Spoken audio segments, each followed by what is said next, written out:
नमस्कार, स्वागत है आपका एमपी तक पर। मैं हूं रवीश पाल सिंह। भारतीय जनता पार्टी ने देर रात राज्यसभा चुनाव के लिए तीसरी सीट पर अपना उम्मीदवार उतार दिया है। बीजेपी ने महेश केवट को राज्यसभा की तीसरी सीट के लिए अपना उम्मीदवार घोषित किया है और कल देर रात बीजेपी की ओर से इसकी अधिकृत सूचना भी जारी कर दी गई। अब इसके साथ ही अगर देखा जाए तो भारतीय जनता पार्टी ने एक नया दांव चल दिया है। महेश केवट के जरिए भारतीय जनता पार्टी राज्यसभा चुनावों में भी क्लीन स्वीप करना चाहती है।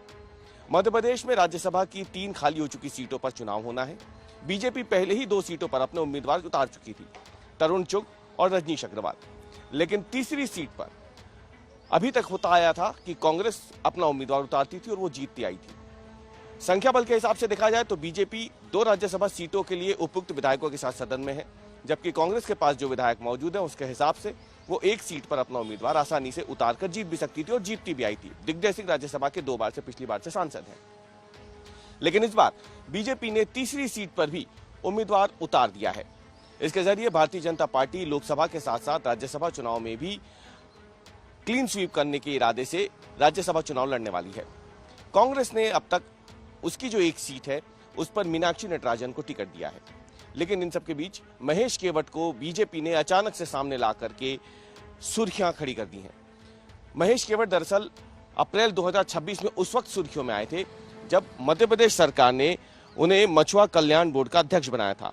इसी साल अप्रैल 2026 में मध्य प्रदेश सरकार द्वारा महेश केवट को मछुआ कल्याण एवं मत्स्य विकास बोर्ड का अध्यक्ष नियुक्त किया गया था, जिससे उन्हें कैबिनेट मंत्री का दर्जा मिला था। लेकिन जिस तरीके से उन्हें 2 महीने बाद ही राज्यसभा चुनाव में भारतीय जनता पार्टी की तरफ से तीसरी सीट के लिए उम्मीदवार घोषित किया है, उसने एक बार फिर से बता दिया है कि भारतीय जनता पार्टी एक तरीके से अगर देखा जाए तो जो निषाद समाज है उत्तर प्रदेश में, क्योंकि अगले साल विधानसभा चुनाव होने हैं, तो उसे देखते हुए ये एक बड़ा दांव चला है।